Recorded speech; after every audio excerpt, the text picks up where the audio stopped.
तो 16 ईयर के मेरे बिजनेस एक्सपीरियंस को मैं सिर्फ और सिर्फ 5 से 10 मिनट में आपके साथ शेयर करना चाहता हूं। तो दोस्तों, मेरा नाम नीरज कुमार है और मैं एक डिजिटल मार्केटर और डिजिटल कोच हूं और एक एंटरप्रेन्योर भी हूं। 2009 में हमने अपनी पहली कंपनी स्टार्ट की थी। दो दोस्तों के साथ हमने पहली कंपनी स्टार्ट की थी और सिर्फ 8 महीने में वो कंपनी बंद हो गई। तो वो कंपनी बंद होने का रूट कॉज क्या था? उस कंपनी का बंद होने का रूट कॉज था कि हमें किसी भी तरह का कोई एक्सपीरियंस नहीं था। हमारे अंदर क्लैरिटी नहीं थी कि हमें क्या करना था और हमारा टीम जो था वो भी अच्छा नहीं था। तो जब आपके अंदर एक्सपीरियंस नहीं होगा और क्लैरिटी नहीं होगी तो आप कंपनी चला ही नहीं सकते हो। चाहे कहीं से प्रोजेक्ट्स आ जाए, चाहे आप किसी भी तरीके का टीम हायर करो।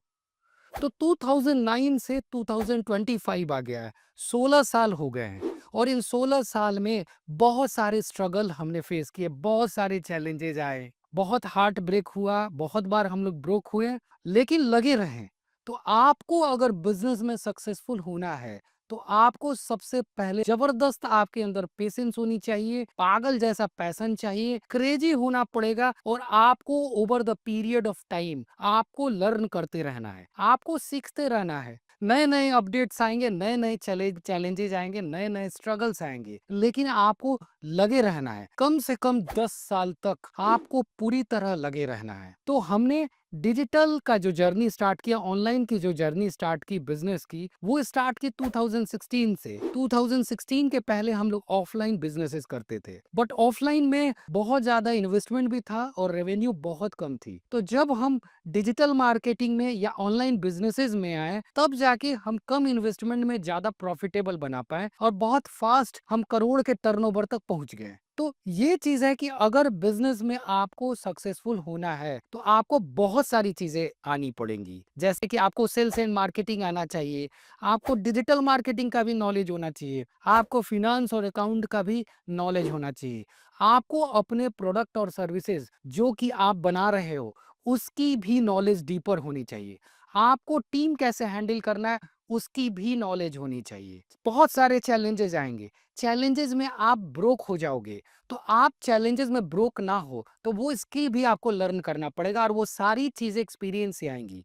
तो आपको भागना नहीं है चैलेंजेस से, आपको टिके रहना है। जब तक आपके अंदर करेज नहीं होगा, पैशन नहीं होगा और अपने काम में नहीं रहना होगा, जब तक टिके रहोगे तभी जाके आप कुछ बड़ा कर पाओगे। तो 16 साल में सबसे बड़ा लर्निंग क्या रहा कि आपको डटे रहना है, लगे रहना है, भागना नहीं है। एक ही काम को 10 साल तक करना है, 10 काम को नहीं करना है एक एक साल। एक काम को 10-15 साल तक कीजिए, उसमें आने दीजिए जितने चैलेंजेज आते हैं, प्रॉब्लम्स आते हैं, कंपनी लॉस में जाती है या कंपनी प्रॉफिट में जाती है, आपको टिके रहना है। अगर आप 10 साल तक टिके रहोगे, 15 साल तक टिके रहोगे तो आप अपने फील्ड के खिलाड़ी हो जाओगे। क्यों? कि आपको हर तरह का एक्सपीरियंस हो गया होगा, हार का, जीत का, स्ट्रगल का, एंग्जाइटी का, डिप्रेशन का, खुशी का, सक्सेस का, हर चीज की आपकी एक्सपीरियंस हो गई होगी, राइट? तो आप टिके रहिए। और बिजनेस आसान चीज नहीं है, बिजनेस करना बहुत हार्ड चीज है। लेकिन अगर आप 10-15 साल तक टिके रहोगे तो वही हार्ड चीज आपको आसान लगने रहेगा। धन्यवाद, थैंक यू।